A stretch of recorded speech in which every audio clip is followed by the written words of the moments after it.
વાટાવદર ધરતી માથે જેથી દુકાળિયાઓનું છોકરાઓનું એક ટોળકું ડેલીએ તેને એમ કહેતું તો કોક પાણી પાવ, કોક પાણી પાવ. અમારા માહુતરે અમને મૂકી દીધા.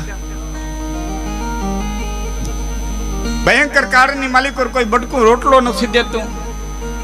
કોઈ એક લુગડું પહેર્યું, કોઈ બે લુગડા પહેર્યા, કોઈના ફાટલ લુગડા છે તો કઈવડા છે ને એને લુગડા જ નથી પહેર્યા, હાવ લુગડા વિનાના છે. કોક અમને પાણી પાવું ને.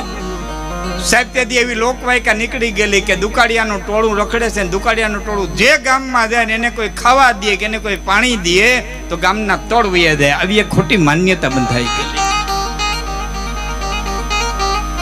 માન્યતા બંધાઈ ગયેલી. અને કોઈએ કીધું કે દુકાળિયા આવ્યા કે કાઢો. જે ગલીમાં જે નાકામાં ગયા હતા ત્યાંથી બાવડા પકડી છોકરાને ફગવે નીકળો. અને તે છોકરા કહેતા હતા કે અમારા માવતર તમને મૂકીને વિયા ગયા, તમને કોક પાણી પાવ, તમે કોક પાણી પાવ. કે આખા ટોળાને લઈ અને ગામનો મુખી છે એ ગામના પાદરની માલિકો આવ્યા ત્યારે 18 વર્ષની આયરની દીકરી જહાપા ચાવડાની દીકરી પાણીનું બેડું ભરી નામ તો સુમરીબાઈ, પણ જેનું રૂવાડું છે એ રામ રામ રામ રામના જે જાપ જપે એના એક રૂવાડાની માલિકો રામ રામ રામના જે જાપ જપે.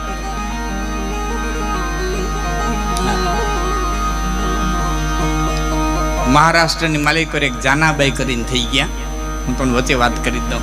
જાનાબાઈ છાણા વેચી અને પોતાનું ગુજરાન ચલાવતી હતી. અને એમાં એક વખત સાહેબ એના છાણા ચોરાઈ ગયા. સુબાને જઈને ફરિયાદ કરી કે મારા છાણા ચોરાણા છે. કે પણ બાપા છાણા તો બધાને હરખા હોય, તારા છાણા છે એ કેમ ખબર પડે? એ કે કાન માથે રાખજો, વિઠ્ઠલ વિઠ્ઠલ અવાજ આવે ને તો માનજો મારા છાણા છે. સાહેબ જેના છાણાની માલિકો વિઠ્ઠલ વિઠ્ઠલ થી અવાજ આવી જાય એવા જેના રૂવાડે માલિકો છે રામ રામ રામ રામના નાદ ઉડતા હતા. અને દુકાળિયા ધોડ્યા, એ માં અમને કોઈક પાણી પાવ.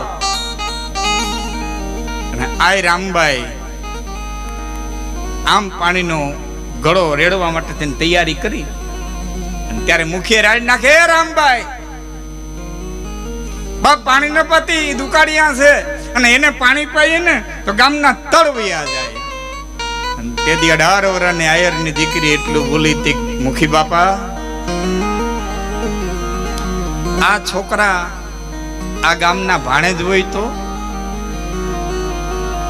આ છોકરા આ ગામની દીકરીના દીકરા હોય તો, ભાણેજડા હોય તો, અરે બાપા ભાણેજડા હોય તો કઈ થોડા તજાય.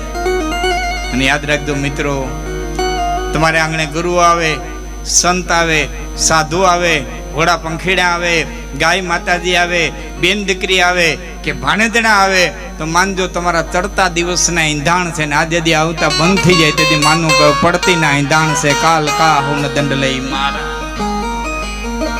કાળ કોઈને દંડ લઈને મારવા આવતો નથી, પણ આપણે આંગણે જેથી આપણા ભાણેજડા આવતા બંધ થાય તેથી માનવું છે કે હવે મારો હુરજ નારાયણ આથંબામાં હોય તો.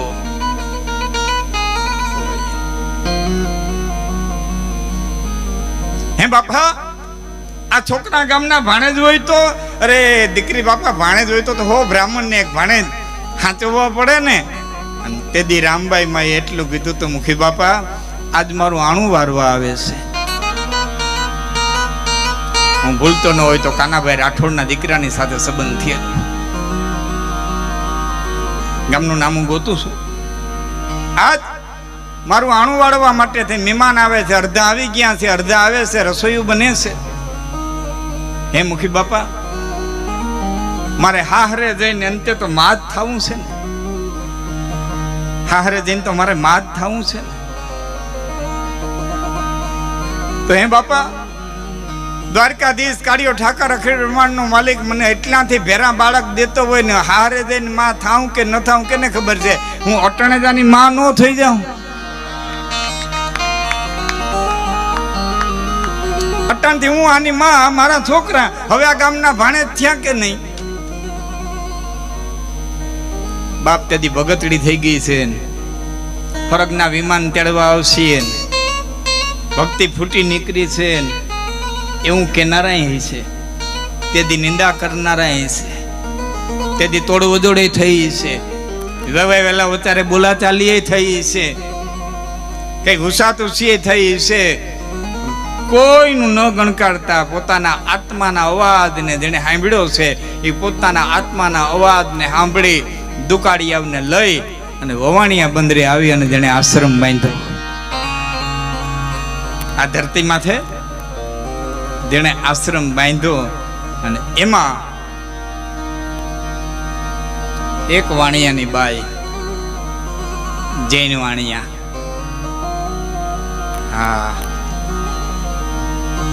9 વર્ષ થયા સાસરે આવેલી અને રામબાઈ માને આશ્રમે આવી અને પગે લાગી. તે રામબાઈ માં એટલું કીધું, બાપા અમે તો કૃષ્ણને ભજવા વાળા અને અમે તો રામને ભજવા વાળા, તમે તો જૈન, તમારે આ બધું. તેથી આહુડા પાડતા પાડતા એ વાણિયાની બાઈ એમ કીધું કે માં, તારો આજો લઈને આવી, તારો આશરો લઈને આવી, તારી ધા લઈને આવી, તારી પાસે આશા કરીને આવી. શું છે બેટા? માં, 9 વર્ષથી આહારે આવી છું, કરોડોની સંપત્તિ છે, લાખોની સંપત્તિ છે, પણ માં વારસદાર નથી, ખોળો ખાલી છે. તેથી રામબાઈ મેં કીધું તું કે 9 વર્ષથી આવીને કે આમાં 9 વર્ષ થયા કે હજી બીજા 9 વયા જાય, એક નહીં, મારો ઠાકર તને 2 દેહે. એ પછી વાણિયાને ઘેરે 2 દીકરા સમય સમય જન્મા. એમાંનો એક દીકરો એટલે શ્રીમદ રાજચંદ્ર. અને શ્રીમદ રાજચંદ્ર એટલે ભારતનો રાષ્ટ્રપતિ, પિતા, માફ કરજો, ભારતનો રાષ્ટ્રપતિ નહીં, રાષ્ટ્રપિતા મહાત્મા ગાંધી. એ મહાત્મા ગાંધીના ગુરુ હોય તો શ્રીમદ રાજચંદ્ર, ને એના ગુરુ એટલે દાદા ગુરુ કહીએ તો એ આ રામબાઈ માં એક ચાવડા આયરની દીકરી. એટલે મને યાદ આવે ભગવતીની થોડી સ્તુતિ લઈને આવ્યો છું. એક નાનકડો મારો પ્રસંગ આપણે કેવો છે, પણ આ પહેલી વખત આવું છું માના દરબારમાં, એટલે નાનકડી એક એવી સ્તુતિ લઈ અને આપણે શું આવ્યો છું ત્યારે કે માતાજી રામબાઈ માના ધામ મારે સાગર સેવાનો કોને છલકાય, સાગર સેવા ભક્તિનો છલકાય, માતાજી રામબાઈ માના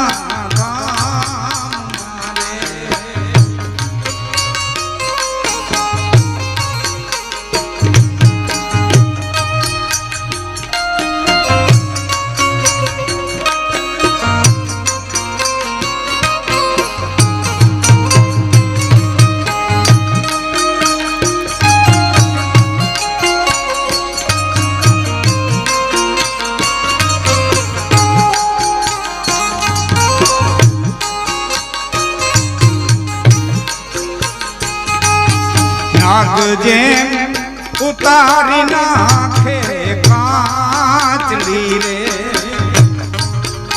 શબ્દો બોલી લેજો. એ નાગ જેમ, નાગની માથેથી કાંતરી ઉતરી જાય, નાગને ખબર ન પડે મારી માથે કાંતરી ઉતરી ગઈ, સહજ રીતે નાગ કાંતરી ઉતારી નાખે, નાગને જરાય દુઃખ ન થાય.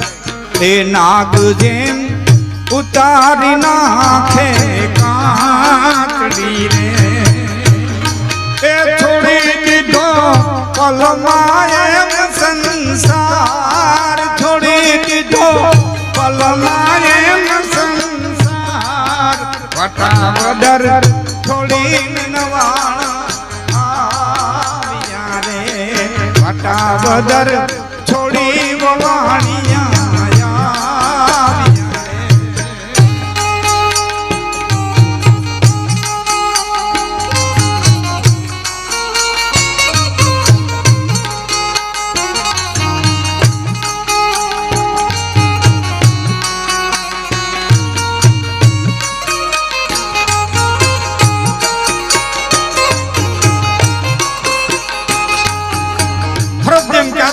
ઉતારી નાખે એમ ભગવતીએ સંસારનો ત્યાગ કરી સાથોસાથ વાટાવદર ગામનો ત્યાગ કરી અને વવાણિયાની ધરતીમાં આશ્રમ બાંધ્યો. દુકાળિયા અનાથિયાને ઉછેરિયા રે, દુકાળિયા અનાથિયાને ઉછેરિયા રે. કેમ એ જસોમતી જેમ ઉછેરે જદુરાય, જસોમતી જેમ ઉછેરે જદુરાય, માતાજી વવાણિયા બંદરે આવ્યા રે. જસોમતી દુકાળિયાને હાચવા પણ જેમ તેમ નહીં, એ જસોમતી હાચવે જેમ જદુરાય. જસોમતી માં જશોદા કૃષ્ણને જેટલા લાડથી હાચવે ને એટલા લાડથી દુકાળિયાને હાચવા. જસોમતી જેમ સાચવે જદુરાય, માતાજી વવાણિયા બંદરે આવ્યા રે.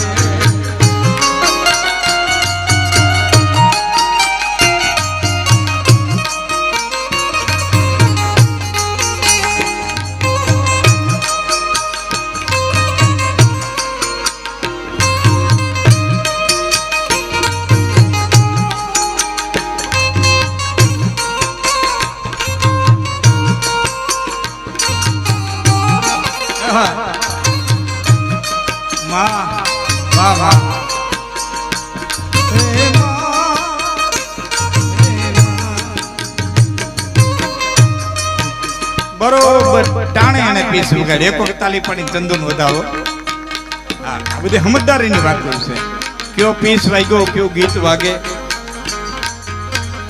હવે ની કડી માતા જાતા માધુ કરી ના માર્ગે રે. એક મિનિટ અટકું છું, શબ્દ અઘરો છે. માં ભિક્ષા માંગવા માટે થઈને જાય, પણ જ્યારે સાધુ પુરુષ ભીખવા માંગવા દે ને એના માટે બે શબ્દ વપરાય, માધુકરી અને ગોચરી. શું કરવા નીકળ્યા કે માધુકરી કરવા, ગોચરી. બે ના હું તમને અર્થ કરી દઉં, તમને કડી સાંભળવાની મજા આવશે. માધુકરી કેને કહેવાય કે ફૂલ માથે ભમરો બેહે, એકમાંથી થોડો રસ લે, બીજામાંથી થોડો રસ લે, ત્રીજામાંથી થોડો રસ લે અને પોતાનું પેટ ભરી લે. ભમરો બેઠા પછી કોઈ દી કોઈ ફૂલ વિખાણું હોય એવું આજની ઘડી સુધી બન્યું નથી. કોઈ દાખલો બતાવો કે ભમરો બેઠા બધે કોઈ ફૂલ વિખાણું હોય નહીં. એ રીતે રસ લઈ લે, ફૂલ વિખાય નહીં, ફૂલ આખું રે અને ભમરો પોતાનું પેટ ભરી લે. સાધુએ સંસારી પાસેથી એ રીતે લેવું જોઈએ કે સંસારીને જરાય વિખાય નહીં અને પોતાનું પેટ ભરાઈ જાય. એટલે એને માધુકરી કહેવામાં આવે. મધુકર એટલે ભમરો. માં એ રીતે ભિક્ષા લેવા જતા. માં રામભાઈ માં એ રીતે ભિક્ષા લેવા જતા આજુબાજુના ગામડામાં કે ગામડાના કોઈ માણસોને જરાય ઓછપ ન આવે અને માતાજીના દુકારિયા ન પી જાય. આને મધુકરી કહેવાય અને ગોચરી કહેવાય. ગો એટલે ગાય. ગાય ચરતી હોય ને તો તમે જોજો થોડું ખાતી જાય. ગધેડું ખાતું હોય તો મુરિયા ઉખેડતું જાય. ગધેડું આમ કરે ને મુરિયા ઉખેડતું જાય. ગા છે ને કોઈને મુરિયા ન ઉખેડે, થોડું ખાતી જાય. સાધુ એ રીતે ખાવું જોઈએ કે હામાવાળાના મુરિયા ન ઉખેડે ને એનું પેટ ભરાઈ જાય. એટલે એને ગોચરી કહેવાય, એટલે એને માધુકરી કહેવાય. એટલે મેં શબ્દ માધુકરી વાપર્યો છે. હવે તમે સાંભળજો. માતા જાતા માધુકરી ના માર્ગે રે,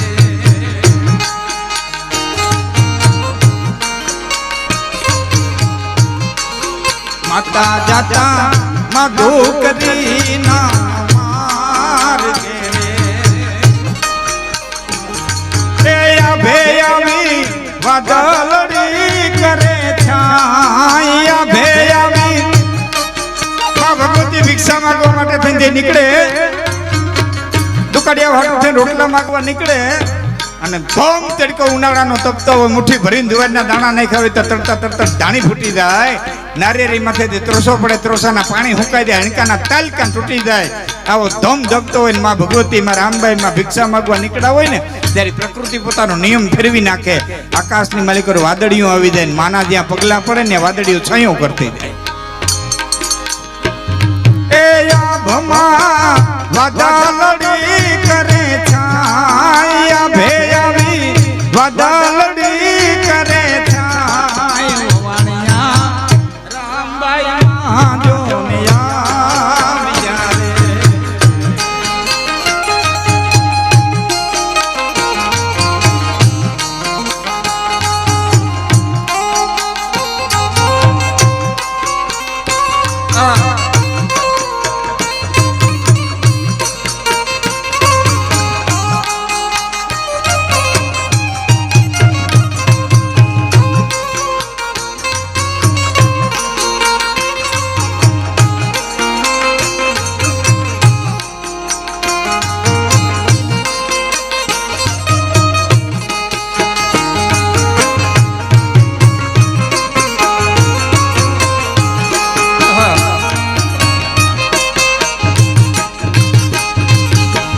आहिर कोड धन धन चावड़ा साख मेरे आहिर कोड धन धन चावड़ा साख मेरे ए जहाँ अपा घर जन्मी जोग माई जहाँ अपा घर जन्मी जोग माई माता दिए अमर नाम राखिया रे माता दिए अमर नाम राखिया रे